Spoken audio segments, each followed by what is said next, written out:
ओम श्री गणेशाय नमः। जय श्रीमन्नारायण, जय आदिशक्ति माता। दोस्तों, चैत्र मास महात्म्य कथा अध्याय 28 तक श्रवण कर चुके हैं। आइए आज श्रवण करते हैं चैत्र मास महात्म्य कथा अध्याय 29। राजा परीक्षित ने पूछा, भगवान, देवाधिदेव धर्मराज के बस में सारे जीव हैं और भगवान के पार्षदों ने उन्हीं की आज्ञा भंग कर दी तथा उनके दूतों को अपमानित कर दिया। जब उनके दूतों ने यमपुरी में जाकर उनसे अजामिल का वृतांत सुनाया, तब सब कुछ सुनकर उन्होंने अपने दूतों से कहा। क्या कहा? ऋषिवर, मैंने पहले यह बात कभी नहीं सुनी कि किसी ने किसी भी कारण से धर्मराज के शासन का उल्लंघन किया हो। भगवान, इस विषय में लोग बहुत संदेह करेंगे और उनका निवारण आपके अतिरिक्त दूसरा कोई नहीं कर सकता, ऐसा मेरा निश्चय है। श्री सुखदेव जी ने कहा, परीक्षित, जब भगवान के पार्षदों ने यमदूतों का प्रयत्न विफल कर दिया, तब उन लोगों ने समयमणिपुरी के स्वामी एवं अपने शासक यमराज के पास जाकर निवेदन किया। यमदूतों ने कहा, प्रभु, संसार के जीव 3 प्रकार के कर्म करते हैं, पाप, पुण्य अथवा दोनों से मिश्रित। इन जीवों को उन कर्मों का फल देने वाले शासक संसार में कितने हैं? यदि संसार में दंड देने वाले बहुत से शासक हों तो किसे सुख मिले और किसे दुख, इसकी व्यवस्था एक सी हो सकेगी। संसार में कर्म करने वाले के अनेक होने के कारण यदि उनके शासक भी अनेक हों तो उन शासकों का शासन पुनः नाम मात्र का ही होगा। जैसे एक सम्राट के अधीन बहुत से नाम मात्र के सामंत होते हैं, इसलिए हम तो ऐसा समझते हैं कि अकेले आप ही समस्त प्राणियों और उनके स्वामियों के भी अधीश्वर हैं। आप ही मनुष्यों के पाप और पुण्य का निर्णायक, दंडदाता और शासक हैं। प्रभु, अब तक संसार में कहीं भी आपके द्वारा नियत किए हुए दंड की अवहेलना नहीं हुई थी, किंतु इस समय 4 चतुर्भुज सिद्धों ने आपकी आज्ञा का उल्लंघन कर दिया है। प्रभु, आपकी आज्ञा से हम लोग एक पापी को यातना गृह की ओर ले जा रहे थे, परंतु उन्होंने बलपूर्वक आपके फंदे काट कर उसे छुड़ा दिया। हम आपसे उनका रहस्य जानना चाहते हैं। यदि आप हमें सुनने का अधिकारी समझते हैं तो कहें। प्रभु, बड़े ही आश्चर्य की बात है कि इधर तो अजामिल का मुख से नारायण यह शब्द निकला और उधर वो डरो मत कहते हुए झपट कर वहां पहुंचे। श्री सुखदेव जी कहते हैं, जब दूतों ने इस प्रकार प्रश्न किया, तब देव श्रीमण प्रजा के शासक भगवान यमराज ने प्रसन्न होकर श्रीहरि के चरण कमलों का स्मरण करते हुए उनसे कहा। यमराज ने कहा, तू तो मेरे अतिरिक्त एक और चराचर जगत के स्वामी हैं। उन्हीं में यह संपूर्ण जगत सूत में वस्त्र के समान ओतप्रोत है। उन्हीं के अंश ब्रह्मा, विष्णु और शंकर इस जगत की उत्पत्ति, स्थिति और प्रलय करते हैं। उन्हीं के इस सारे जगत को नथे बैल के समान अपने अधीन कर रखा है। मेरे प्यारे दूतों, जैसे किसान अपने बैलों को पहले छोटी छोटी रस्सियों में बांधकर फिर उन रस्सियों को एक बड़ी आड़ी रस्सी में बांध देते हैं, वैसे ही जगदीश्वर भगवान भी ब्रह्मणादि वर्ण और ब्रह्मचर्य आदि आश्रम रूप में छोटी छोटी नाम की रस्सियों में बांधकर फिर सब नामों के वेद वाणी रूप वाणी बड़ी रस्सी में बांध रखा है। इस प्रकार सारे जीव नाम एवं कर्म रूप बंधन में बंधे हुए भयभीत होकर उन्हें यह अपना सर्वस्व भेंट कर रहे हैं।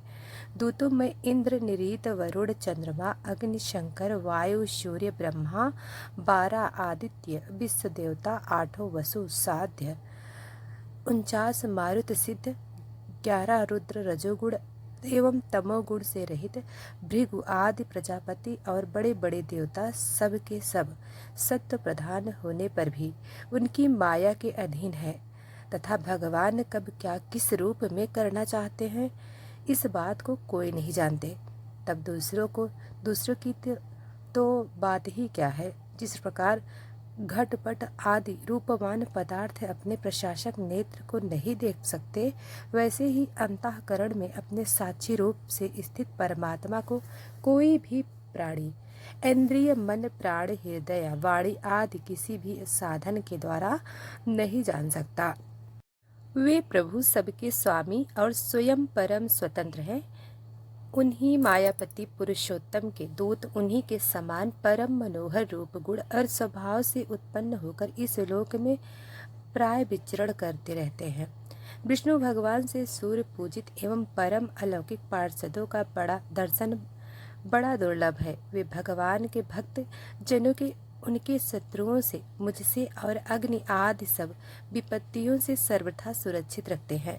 स्वयं भगवान ने ही धर्म की मर्यादा का निर्माण किया है।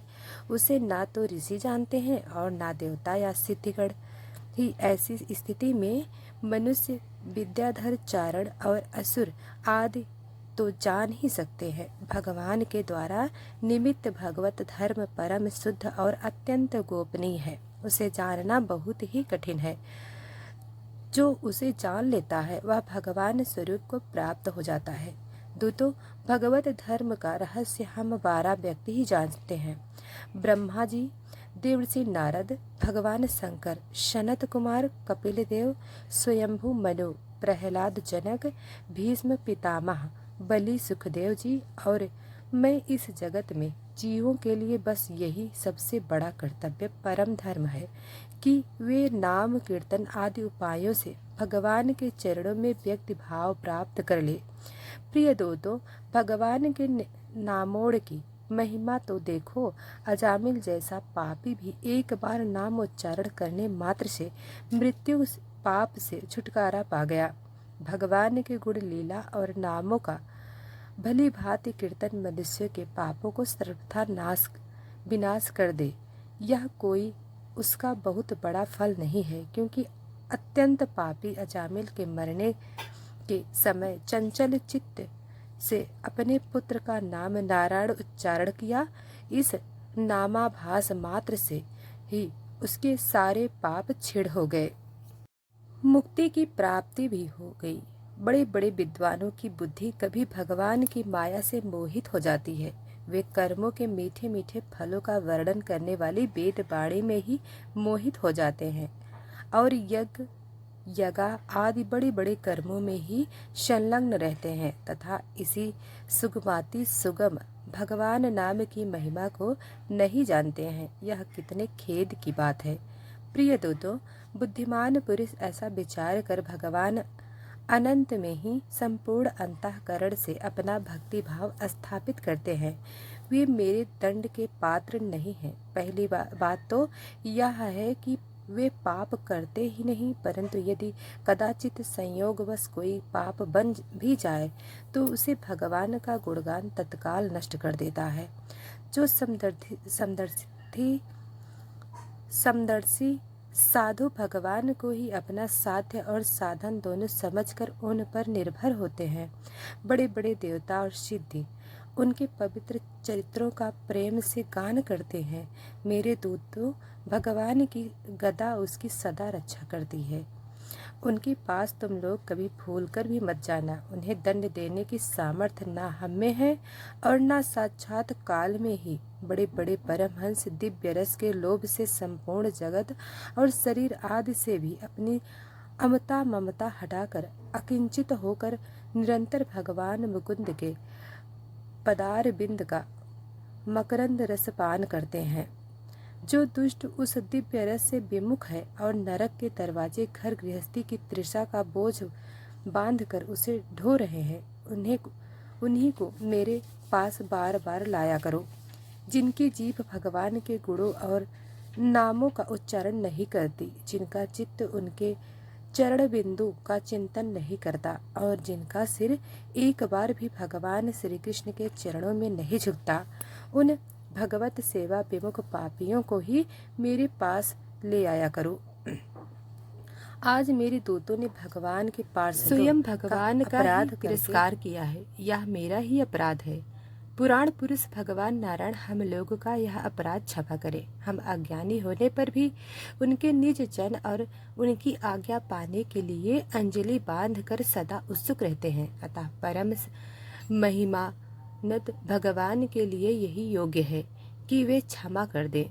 मैं एक रस अनंत प्रभु को नमस्कार करता हूँ। श्री सुखदेव जी कहते हैं, परीक्षित, इसलिए तुम ऐसा समझ लो कि बड़े से बड़े पापों का सर्वोत्तम अंतिम और पाप वासनाओं को भी निर्मूल कर डालने वाला प्रायश्चित यही है कि केवल भगवान के गुणों, लीलाओं और नामों का कीर्तन किया जाए। इसी से संसार का कल्याण हो सकता है।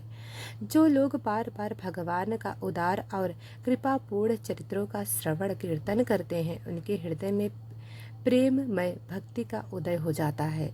उस भक्ति से जैसी आत्मा शुद्धि होती है, वैसे व्रतों से नहीं होती है। जो मनुष्य भगवान श्री कृष्ण चंद्र के चरण बिंद मकरंद रस का लोभी भ्रमर है, वह स्वभाव से ही माया के दुखद और पहले से ही छोड़े हुए विषयों में फिर नहीं रमता। किंतु जो लोग उस दिव्य रस से विमुख हैं, कामनाओं ने जिनकी विवेक बुद्धि पर पानी फेर दिया हुए, उन अपने पापों का मार्जन करने के लिए पुनः प्रायश्चित रूप कर्म ही करते हैं। इससे होता है यह कि उनके कर्मों की वासना मिटती नहीं और वे फिर वैसे ही दोस्त कर बैठते हैं।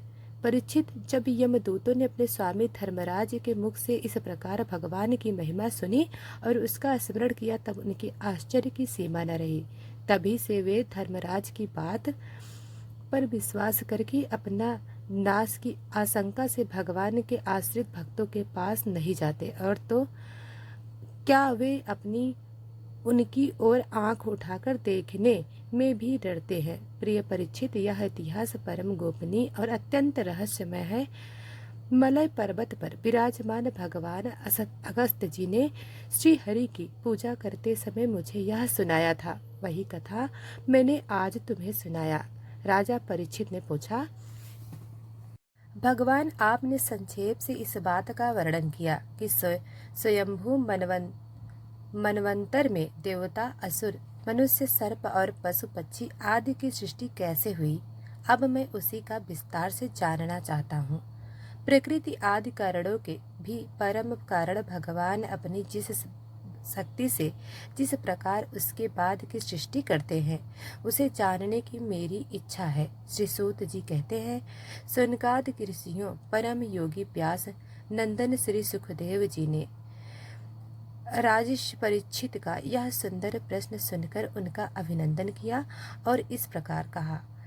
श्री सुखदेव जी ने कहा, राजा प्राचीन बरी के 10 लड़के, जिनका नाम प्रचेता था, जब समुद्र से बाहर निकले तब उन्होंने देखा कि हमारे पिता के निमित्त परायण हो जाने से सारी पृथ्वी पेड़ों से घिर गई है।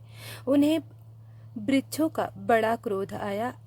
उनके तपोबल ने तो मानव क्रोध की आग में आहुति ही डाल दी। बस उन्होंने वृक्षों को जला डालने के लिए अपने मुख से वायु और अग्नि की सृष्टि की। परीक्षित, जब प्रचिताओं की छोड़ी हुई अग्नि और वायु उन वृक्षों को जलाने लगी, तब वृक्षों के राजाधिराज चंद्रमा ने उनका क्रोध शांत करते हुए इस प्रकार कहा, महाभाग्यवान प्रचिताओं, यह वृक्ष बड़े दिन हैं। आप लोग इनसे द्रोह मत कीजिए, क्योंकि आप तो प्रजा के अभिवृद्धि करना चाहते हैं और अभी जानते हैं कि आप प्रजापति हैं। महात्मा प्रचिताओं, प्रजापतियों के अधिपति अविनाशी भगवान श्रीहरि ने संपूर्ण वनस्पतियों और औषधियों की प्रजा के हितार्थ उनके खान पान के लिए बनाया है। संसार में पंखों से उड़ने वाले चर प्राणियों के भोजन फल पुष्प आदि अचर पदार्थ हैं। पैर से चलने वाले के घास तड़ा आदि बिना पैर वाले पदार्थ भोजन है। हाथ वाले के वृक्ष लता आदि बिना हाथ वाले, और 2 पैर वाले मनुष्य आदि के लिए धान गेहूं आदि अन्न भोजन है। 4 पैरों वाले बैल ऊंट आदि खेती प्रवृत्ति के द्वारा अन्न की उत्पत्ति में सहायक हैं। निष्पाप रचयिताओं, आपके पिता और देवाधिदेव भगवान ने आप लोगों को यह आदेश दिया है कि प्रजा की सृष्टि करो। ऐसी स्थिति में आप वृक्षों को जला डालें, यह कैसे उचित हो सकता है? आप लोग अपना क्रोध शांत करें और अपने पितामह आदि के द्वारा सेवित सत्पुरुषों के मार्ग का अनुसरण करें, जैसे मांबा बालकों के पलके नेत्रों की पतिप की गृहस्थी भिक्षुओं की और ज्ञानी अज्ञानियों की रक्षा करते हैं और उनका हित चाहते हैं, वैसे ही प्रजा की रक्षा और हित का उत्तरदायी राजा होता है। प्रजाताओं, समस्त प्राणियों के हृदय में सर्वशक्तिमान भगवान आत्मा के रूप में विराजमान है, इसलिए आप लोग सभी को भगवान का निवास स्थान समझें। यदि आप ऐसा करोगे तो भगवान को प्रसन्न कर लोगे। जो पुरुष हृदय के उबलते हुए भयंकर क्रोध में आत्म विचार के द्वारा शरीर में शांत कर लेता है, बाहर नहीं निकलने देता है, वह कालक्रम के 3 गुणों में पर विजय प्राप्त कर लेता है। रचयिताओं, इन वृक्षों को और ना जलाइए।